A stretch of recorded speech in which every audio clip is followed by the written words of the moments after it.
ಎಲ್ಲರಿಗೂ ನಮಸ್ಕಾರ. ಬೆಂಗಳೂರಲ್ಲಿ ಇರೋರಿಗೆ ಒಂದು ಶಾಕಿಂಗ್ ನ್ಯೂಸ್ ಬಂದಿದೆ. ಬೆಂಗಳೂರಿನಲ್ಲಿ ಸಿಗ್ತಾ ಇರುವಂತಹ ಎಲ್ಲ ತರಕಾರಿಗಳಲ್ಲೂ ಹಾನಿಕಾರಕ ಕೆಮಿಕಲ್ಸ್ ಲೈಕ್ ಲೆಡ್, ತುಂಬ ಹೆವಿ ಮೆಟಲ್ಸ್ ಪತ್ತೆ ಆಗಿದೆಯಂತೆ. ಆ ಲೆಡ್, ಹೆವಿ ಮೆಟಲ್ಸ್ ಮತ್ತು ಕೆಮಿಕಲ್ಸ್ ನಮ್ಮ ದೇಹ ಸೇರಿದ್ರೆ ತುಂಬ ರೀತಿಯ ಆರೋಗ್ಯದ ಸಮಸ್ಯೆಗಳು ಖಂಡಿತವಾಗ್ಲೂ ಬರುತ್ತೆ. ಅದಕ್ಕೇನು ಮಾಡೋದು ಮೇಡಮ್, ಇವಾಗ ತರಕಾರಿನೇ ತಿನ್ನಬಾರ್ದಾ? ಹಾಗಂತ ನಾನು ಹೇಳ್ತಿಲ್ಲ. ನೀವು ಯಾವುದೇ ತರಕಾರಿ ತೊಗೊಬಂದರೂ ದಯವಿಟ್ಟು ಅದನ್ನ ಚೆನ್ನಾಗಿ ತೊಳೆದು ತಿನ್ನಿ. ಬರೀ ನೀರಲ್ಲಿ ತೊಳೆದ್ರೆ ಆ ಪೆಸ್ಟಿಸೈಡ್ಸ್ ಎಲ್ಲ ಹೋಗಲ್ಲ. ಸೊ ಏನು ಮಾಡಬೇಕು ಅಂದರೆ 3 ಸೊಲ್ಯೂಷನ್ಸ್ ಹೇಳ್ತೀನಿ. ಮೊದಲನೇದು, ನೀವು ತಂದಿರೋಂಥ ತರಕಾರಿ ಎಲ್ಲನೂ ಒಂದು ಟಬ್ಬಲ್ಲಿ ಹಾಕ್ಬಿಟ್ಟು ಫುಲ್ ಮುಳುಗೋವರೆಗೂ ನೀರು ಹಾಕಿ ಅದಕ್ಕೆ 2 ರಿಂದ 3 ಟೇಬಲ್ ಸ್ಪೂನಷ್ಟು ಬೇಕಿಂಗ್ ಸೋಡಾ ಹಾಕಿ, ಜೊತೆಗೆ ವೆನಿಗರು ಹಾಕ್ಬೋದು. ವೆನಿಗರ್ ಆಪ್ಷನಲ್, ಹಾಕಿದ್ರೆ ಇನ್ನೂ ಸ್ವಲ್ಪ ಚೆನ್ನಾಗಿ ಕ್ಲೀನ್ ಆಗುತ್ತೆ ಅಂತ. ಸೊ ಚೆನ್ನಾಗಿ ಹಾಕಿ ಅದೆಲ್ಲ ಕರ್ಗೋವರೆಗೂ ಚೆನ್ನಾಗಿ ಕಲಸಿ ಒಂದು 15 ರಿಂದ 20 ನಿಮಿಷನಾದರೂ ಹಾಗೆ ಬಿಡಿ. ನಂತರ ಆ ನೀರಿಂದ ತೆಗೆದ್ಬಿಟ್ಟು ನಾರ್ಮಲ್ ನೀರಲ್ಲಿ ತೊಳೆದ್ಬಿಟ್ಟು ಫ್ರಿಜ್ಜಲ್ಲೂ ಅಥವಾ ಹೊರಗಡೆ ಸ್ಟೋರ್ ಮಾಡಿ ಇಟ್ಕೊಳ್ಳಿ. ಇನ್ನು 2ನೇ ಮೆಥಡು, ಹುಣಸೆ ಹಣ್ಣು, ಟ್ಯಾಮರಿಂಡ್.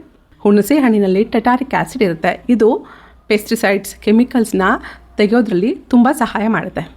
ನೀವು ತೊಗೊಬಂದಿರೋಂಥ ತರಕಾರಿನ ಒಂದು ಟಬ್ಬಲ್ಲಿ ಹಾಕ್ಬಿಟ್ಟು ಮುಳುಗೋವರೆಗೂ ನೀರು ಹಾಕಿ ಅದಕ್ಕೆ ಒಂದು ನಿಂಬೆಹಣ್ಣು, ಸ್ವಲ್ಪ ದಪ್ಪ ನಿಂಬೆಹಣ್ಣು ಸೈಜಷ್ಟು ಹುಣಸೆ ಹಣ್ಣನ್ನು ಪೀಸ್ ಮಾಡಿ ಹಾಕಿ ಅರ್ಧ ಗಂಟೆ ಹಾಗೇ ಬಿಡಿ.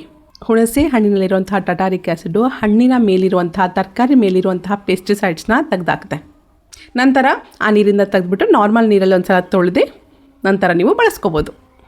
ಮಾರ್ಕೆಟಿಂದ ತಂದ ತಕ್ಷಣ ಈ ಪ್ರೋಸೆಸ್ನ ಮಾಡ್ಕೊಳ್ಳಿ. ಈಗಿರುವಂತಹ ಬ್ಯುಸಿ ಲೈಫ್ ಸ್ಟೈಲಲ್ಲಿ ಪ್ರತಿದಿನ ಅರ್ಧ ಗಂಟೆ ತರಕಾರಿ ತೊಳೆಯೋದಕ್ಕೆ ಅಂದರೆ ಖಂಡಿತವಾಗ್ಲೂ ಮಾಡಲ್ಲ. ನೆಕ್ಸ್ಟ್ 3ನೇದು ತುಂಬ ಸಿಂಪಲ್.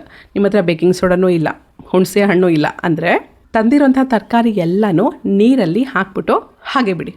ಸ್ವಲ್ಪ ಚೆನ್ನಾಗಿರೋ ನೀರಲ್ಲೇ ಹಾಕ್ಬಿಟ್ಟು ಒಂದು ನೈಟ್ ಬಿಡಬೇಕು. ಕಮ್ಮಿ ಅಂದರೆ 8 ಗಂಟೆ ಹಾಗೆ ಬಿಡಬೇಕು. ಏನೂ ಹಾಕೋದು ಬೇಡ, ಉಪ್ಪು ಹಾಕೋದು ಬೇಡ. ತರಕಾರಿ ಇರ್ಬೋದು, ಹಣ್ಣುಗಳು, ಸೊಪ್ಪು ಯಾವುದೇ ಆದರೂ ನೀರಲ್ಲಿ ಕಂಪ್ಲೀಟಾಗಿ ಮುಳುಗಬೇಕು. ಹೀಗೆ 8 ಗಂಟೆ ಮುಳುಗಿಸಿ ಇಡಿ. ಅದರಲ್ಲಿರುವಂಥ ಪೆಸ್ಟಿಸೈಡ್ಸ್ ಇರ್ಬೋದು, ಯಾವುದೇ ರೀತಿ ಕೆಮಿಕಲ್ಸ್ ಕರಗಿ ನೀರಿಗೆ ಬಂದುಬಿಡುತ್ತೆ. 8 ಗಂಟೆ ಆದಮೇಲೆ ತರಕಾರಿ, ಸೊಪ್ಪು, ಹಣ್ಣುಗಳನ್ನ ತೆಗೆದ್ಬಿಟ್ಟು ನಾರ್ಮಲ್ ನೀರಲ್ಲಿ ಒಂದು ಸಲ ಚೆನ್ನಾಗಿ ತೊಳೆದು ಎತ್ತಿಟ್ಕೊಳ್ಳಿ.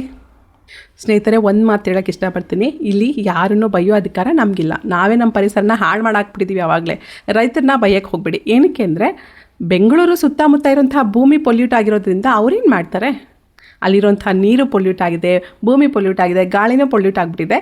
ಅವರು ಆರ್ಗ್ಯಾನಿಕ್ ಆಗಿ ಬೆಳೆದ್ರೂ ಕೂಡ ಆ ತರಕಾರಿಗಳಲ್ಲಿ ಕೆಲವು ಹೆವಿ ಮೆಟಲ್ಸ್ ಪತ್ತೆ ಆಗ್ತಾಯಿದೆ. ಅದಕ್ಕೆ ಯಾರು ಏನೂ ಮಾಡೋಕ್ಕಾಗ್ತಿಲ್ಲ. ಇದಕ್ಕೆ ಪರ್ಮನೆಂಟ್ ಸೊಲ್ಯೂಷನ್ ಅಂದರೆ ಸದ್ಯಕ್ಕಂತೂ ಇಲ್ಲ.